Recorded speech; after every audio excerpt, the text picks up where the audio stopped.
The Oakland Raiders defeat the Tampa Bay Buccaneers 30-24 in overtime. Thank God it wasn't a tie. You're watching the MJ Take on Sports Fan Entertainment.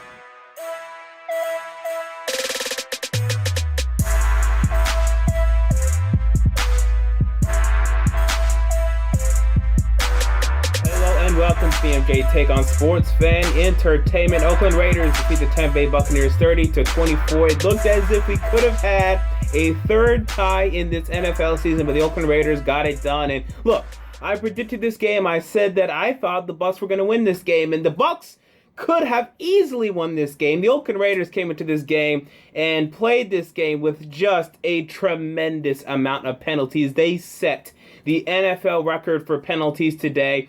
The Bucs were not able to take advantage. I mean, it was absolutely clear to me. Basically, for that last Raiders drive in regulation throughout overtime, man, the Bucs just do not have the stuff to win a football game like this. You know, they don't have enough winners. They don't have a winning mentality. This Bucs team should have probably lost three times in this overtime period. On the first Raiders drive, on the second Raiders drive, on the third Raiders drive. Luckily for them, the Raiders missed a field goal and got horrible penalties. And even at the end of regulation, the Raiders missed a field goal. Really, the Bucs were lucky to even be in this game, and they couldn't move the football in overtime at all. Not even a bit. You know, they just do not have the stuff to win a football game like this. And offensively, man, this team needs more weapons for Jameis Winston. I mean, I'm still a huge believer in Jameis Winston. And I mean, he had a pretty good game today. I thought he played really well, actually.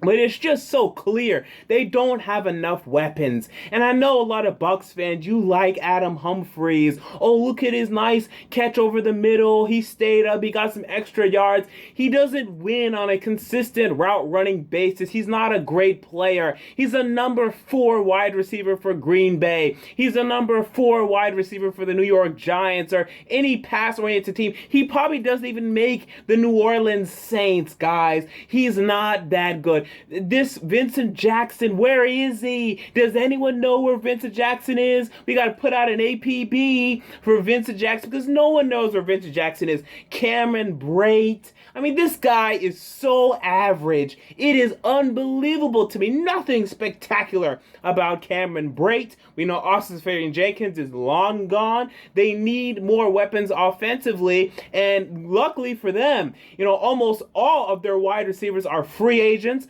Vincent Jackson's a free agent. I believe Adam Humphries is a free agent after the season I'm talking about. So they can completely reconstruct this wide receiving core, and I feel it needs to be reconstructed because I hate these guys, honestly. I'm sitting here rooting for my pick, rooting for Jameis Winston, and nobody's willing to make a play. And it also sucks that, I mean, let's face it, Mike Evans is a little inconsistent. He can be great. You know, he can come down with some great catches, had a great 2-point conversion and whatnot, but he's inconsistent. He drops the occasional pass. We saw a bunch of that last season, and they don't have a reliable, consistent threat offensively for this football team. They're still missing Doug Martin, who missing games. I don't know when he's coming back. Jacquizz Rodgers was okay again today, but he's not good enough. This Anton Smith, he couldn't run the football in overtime. He almost fumbled the game away. They lost it anyway, but that's still bad. This Bucs team needs weapons for Jameis freaking Winston. The guy is extremely talented.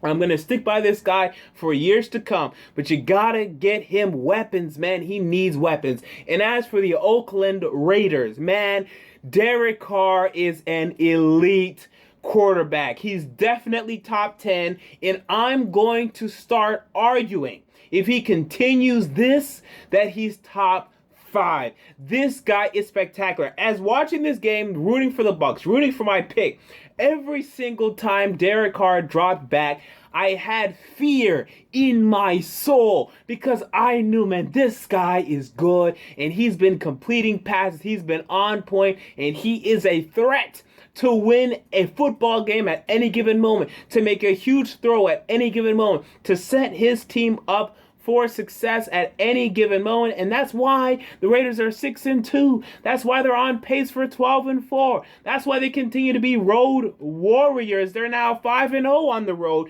because Derek Carr has reached an elite quarterback level to me. 4 touchdowns today, 0 interceptions, threw the ball over 50 times and was damn accurate with it. This guy is absolutely incredible, and no one saw this coming. I don't care what you say. No one saw this type of production, this kind of progression from Derek Carr out of Fresno State. I liked him, and I wanted the Tennessee Titans, my Tennessee Titans, to draft him. Coming out of that draft, even with the 11th overall pick, I would have been fine with it because at the time we had Jake Locker, who I knew stunk, and I said, hey, I like this Derek Carr guy. He's a good leader. If he can just work on his accuracy issues, he can be great. And boy, has he worked on his accuracy issues, and boy, is he great.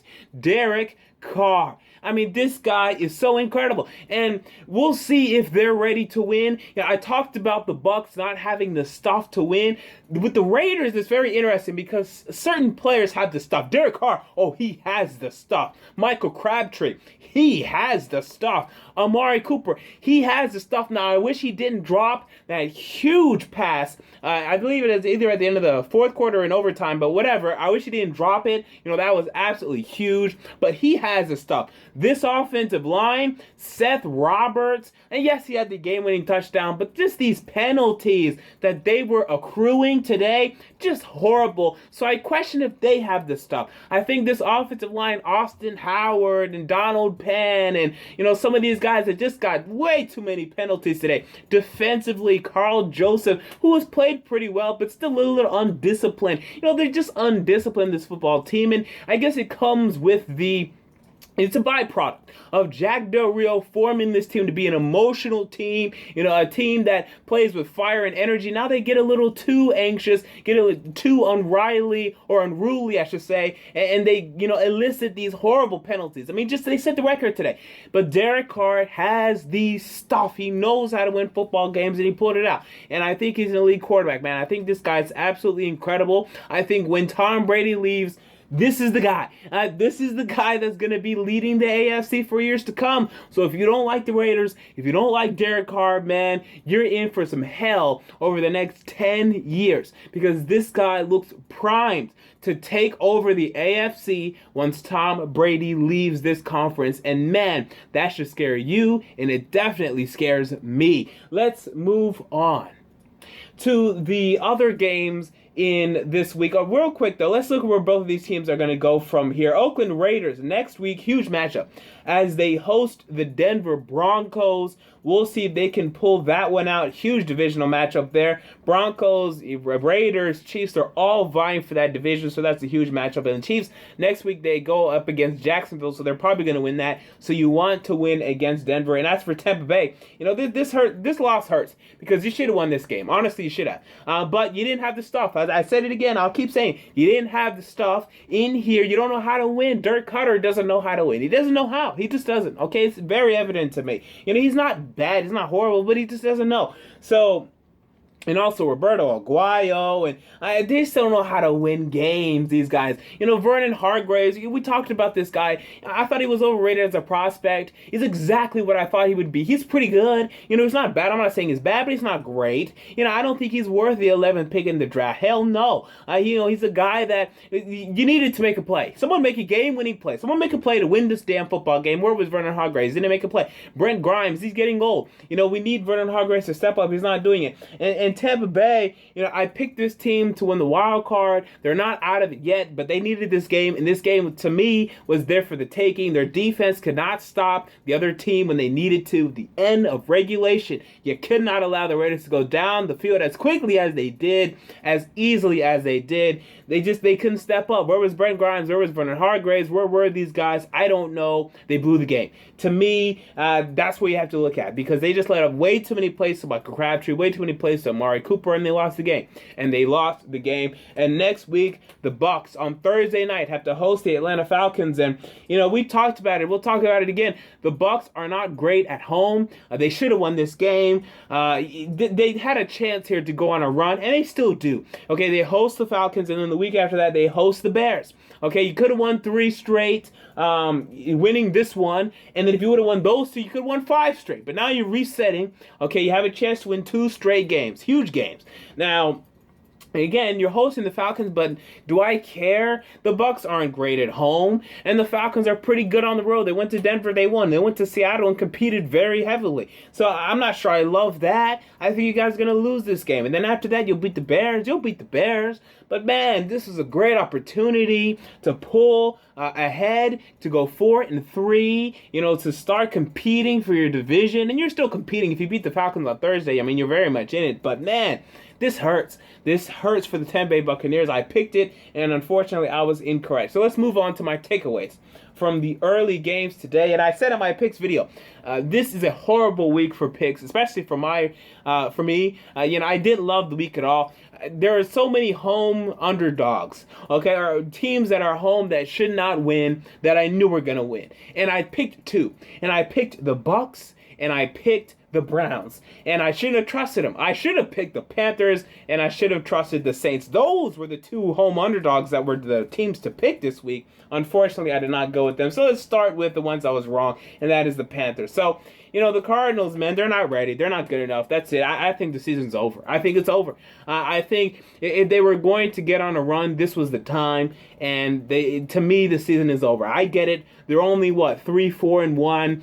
Technically, they're not over. It's not over for them. To me, it's over. They're just not good enough. They're too inconsistent. They don't know how to start games well. They get behind early and they're finished. We saw it against the Bills. We saw it against the Carolina Panthers. They just don't have this stuff anymore. Carson Palmer, I don't know what's going on with him in the first half of games, but it's not good. They should have won against the Seahawks. I picked them to win. They didn't do it. I don't know what's wrong with this team, but they're not good enough. And I picked them to win the Super Bowl. And I wish that they were good enough, but it's just evident they're not good enough. And the Panthers, they're going to start getting on a run here. Now, the question is, how good will the run be? Will the run be good enough? We'll see. Next week, they have a tough game. Not too tough, but tough. They go to... I can't remember who, but it's a team that's not too difficult. It's a team that LA Rams, okay? So the Rams are 3-4. They're not bad, but we get it. They're not that good. So if you guys can win that one, okay, you're getting on a run. But man, you guys, you dig yourself too deep of a hole, man. You're 2-5. That is just such a deep hole. Even if you finish, right now you have how many games? 9 games left for the season, okay? If you guys finish 6-3, if you finish 6-3 in your remaining 9 games, you only go 8-8. I mean, that is the hole you've dug yourself in. So the Panthers, to me, they're still done. Their season is still over, but they can go 6-3 in the last 9 games, and that'd be damn good. But again, it's too late for the playoffs. It's too late. You missed out. All right, so let's talk about.